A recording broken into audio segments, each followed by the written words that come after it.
Right, guys, so for my first video, I'm going to be talking about Band of Brothers. Band of Brothers was a huge TV show at the time. I think at the time it was the most expensive miniseries of all time. I think it cost $12.5 million an episode. So why am I talking about it over 20 years after the fact? It came out in late 2001. I think our TV was broken at the time, so I couldn't even watch it way back then, though I was probably paying something like Medal of Honor Allied Assault by the time it aired in the UK. But it was a TV show that had Tom Hanks and Steven Spielberg as executive producers on the show. Of course, they're both veterans of Saving Private Ryan, and which came out, I think, in 1998. And I don't think that you would have had Band of Brothers without Saving Private Ryan.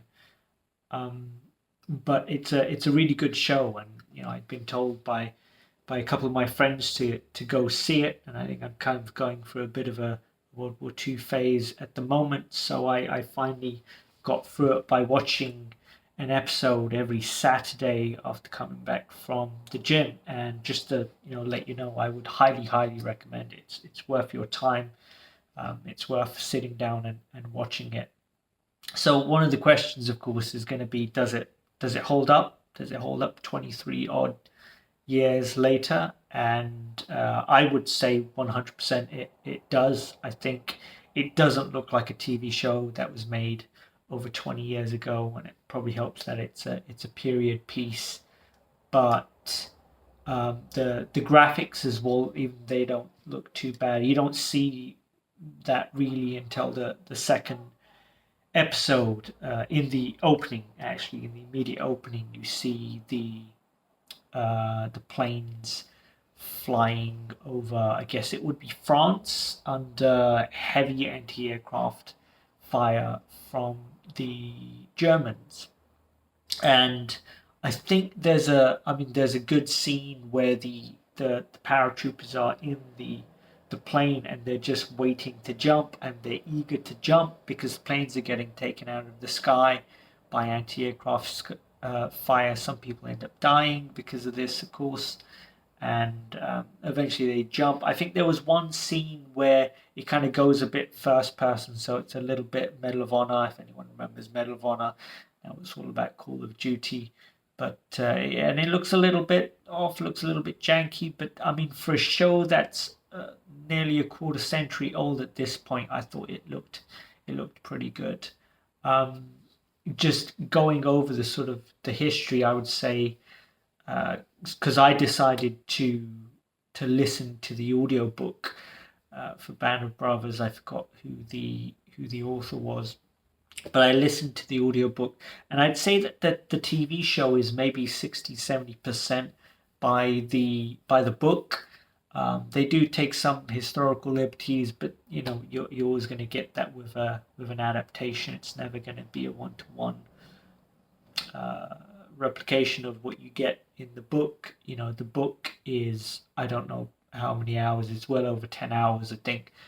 Um, Easily more than it will take longer to listen to the audio book than it will to watch the TV show. But the TV show is very nice to look at, and I think that it does portray the struggle of the paratroopers quite well. I think uh, I have to say that even the more practical parts of the effects look great. The Battle of Bastonia. I mean, I think it's like half an hour. It's really long. The um, and in that episode, I think it was called Bastonia. One of the things it portrays, which you don't see very much in World War II movies, which is artillery. It's just there's a scene in the book which is not Bastonia where, and I forgot who the paratrooper was, but they're sat inside a house, I think, and they're just getting pounded by German artillery, and for hours, and at one point, shrapnel ends up going through the guy's leg, and he just sat there. And I remember there was a particular line in the book that said something along the lines of, "It's difficult to really portray um, how demoralizing artillery can be in warfare," and at least in Bastogne, which is one of the later episodes. So if you've just started the TV show, if you're thinking about watching it, just keep going. I mean, it's good. I would say from the word go when they begin the training under Captain Sobel. Um, but that battle, the Battle of Bastogne. So first we had the artillery, which kills some of the soldiers, and I think it takes off the legs of a couple more. Spoiler alert. And then the final battle at the end, the full half an hour. If you like the battle scenes in Saving Private Ryan, particularly the opening, the the um, the Normandy landings. I think it was Utah Beach. Was it Omaha Beach in the movie? I forget now. But it's comparable. It's comparable, and it's a TV show, and it looks really, really, really good. The characters are really good. I think the portrayal of the struggles of what it means to be a soldier during that time, um, and each episode is quite different. I think they focus on a different character per episode, and they'll focus on different aspects of the war.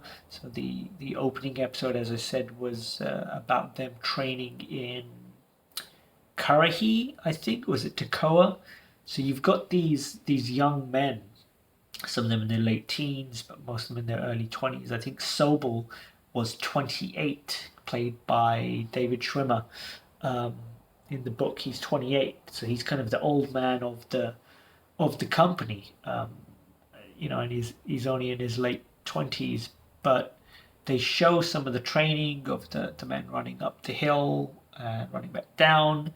The scene where he tells them, "Hey, no training today. You're going to be eating spaghetti," and then he decides to interrupt their meal and tell them to go for a run up the hill. And of course, once the guys with belly full of food start throwing up, he sends them home. And apparently, Captain Sobel did make a really disciplined fighting force, but apparently he just wasn't that good at leading men into battle, so they were glad to be rid of him. There's other things as well. I think just to kind of, in some cases, the banality of death. You could just be walking around a town that you think you're now occupying, and you know and then shrapnel will come out of nowhere and could take you out. In one of this sort of, I think, one of the mid episodes, they capture some German soldiers from across a river, and somebody ends up essentially getting themselves killed. They chucked in a grenade and then ran in too early, and then it ends up. I think they end up with shrapnel in their brain, if I remember correctly. You know, and at the end of the episode, and once again, spoiler alert, the Captain Winters, who is played by the British actor whose name I forget now, very, very good. Half of the actors were British, by the way. He's given orders to go and run that same thing again, to essentially go across the river, grab some German soldiers, and bring them back. And he tells his men instead, the ones under him, to have a good night's sleep, and to because they're not going out that night. And of course, he lies to the higher ups and says that they went across the river and couldn't find any soldiers. So that was in the book too, where in some cases there was a line that said that the higher ups don't really know, what the war is like on the ground. So in some cases they did refuse, they did just ignore orders, pretended they didn't carry them out. Anyway, I've talked a little bit about Band of Brothers. This is kind of my first video just talking about a particular topic. I want to see how I got on. This is quite unscripted, so we'll see how we get on. But I'm a big fan of history, so there's more on this topic that I could talk about, but I didn't want this to go on for too long. Um, so if you're interested in more World War II stuff, even Roman stuff, there are a few Roman references in the TV show that were not in the movie. Sorry, that were in the book, but not in the TV show. So if you want to hear more about Band of Brothers or any kind of particular history, then feel free to let me know, anyone that's watching this, and expect to get more videos from me hopefully soon. Have a good day.